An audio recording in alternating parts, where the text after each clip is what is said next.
ஓ முருகா, வெற்றிவேல் முருகா, வேலுண்டு வினையில்லை, மயிலுண்டு பயமில்லை. என் அன்பு தங்கமே, நீ உயிருக்கு உயிராக நேசிக்கும் உன்னுடைய உறவு நேற்று என்னுடைய கோவிலுக்கு வந்தார். என்னிடம் அவர் சில வேண்டுதல்களை வைத்தார். அதில் உன்னை பற்றியும் ஒரு சில விஷயங்களையும் கூறினார். அதை கேட்கும் பொழுது என் மனமே கலங்கிவிட்டது. அப்படியெனில் அவர் சொல்லும் பொழுது எப்படி அழுதிருப்பார், எப்படி மனம் சஞ்சலப்பட்டு சொல்லியிருப்பார் என்பதை சற்று யோசித்துப்பார் தங்கமே.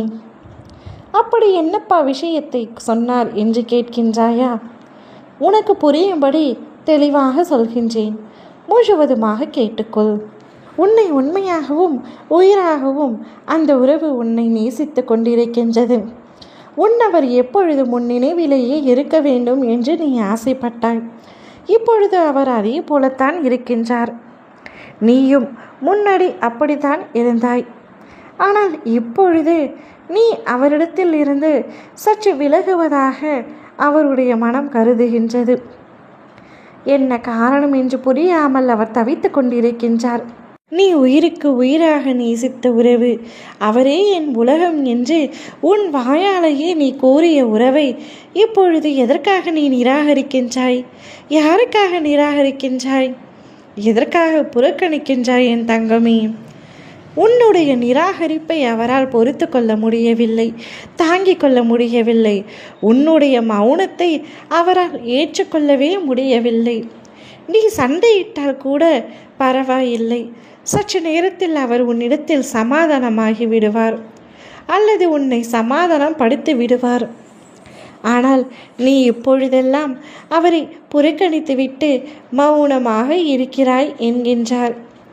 உன்னுடைய மௌனத்தை அவரால் ஏற்க முடியவில்லை அப்பா என்று என்னிடம் பிரார்த்தனை செய்கின்றார். நான் அவரை உயிராகத்தான் நேசித்தேன். பின்பு எதற்காக அவர் என்னிடத்தில் சற்று பேசாமல் இருக்கின்றார்? என்னால் வாழவே முடியவில்லை. அவர் இல்லாமல் எனக்கு ஏதாவது செய்து கொள்ளலாம் போன்று இருக்கின்றது அப்பா என்று நீ நேசிக்கும் உறவு என் ஆலயம் வந்து சொல்லி அழுகின்றார்.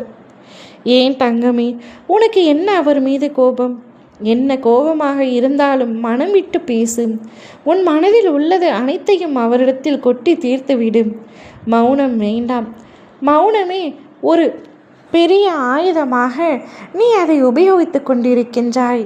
ஆனால் உன்னுடைய மௌனம் அவருக்கு எவ்வளவு வலியை கொடுத்திருக்கின்றது என்று பார். மௌனத்தை விட்டு உனக்கு பிரச்சனை என்னவென்று அவரிடத்தில் கூடு. அவர் ஏதாவது தவறு புரிந்தால் நீ அவரிடத்தில் சண்டையிடு, அடித்துக்கொள். ஆனால் மௌனமாக இருந்து அவர் மனதை சாகடிக்காதே கண்ணி. நீ அவரிடத்தில் பேசிவிடும், அனைத்தையும் சொல்லிவிடும், கொட்டி தீர்த்து விடும். அப்பொழுதுதான் உன்னுடைய துணைக்கு உன் மனதில் என்ன இருக்கிறது என்பது புரியும். உன்னுடைய வாழ்க்கையும் சந்தோஷமாக மாறும். நான் சொல்வதை சற்று செய்து பார். ஓ முருகா, வெற்றிவேல் முருகா.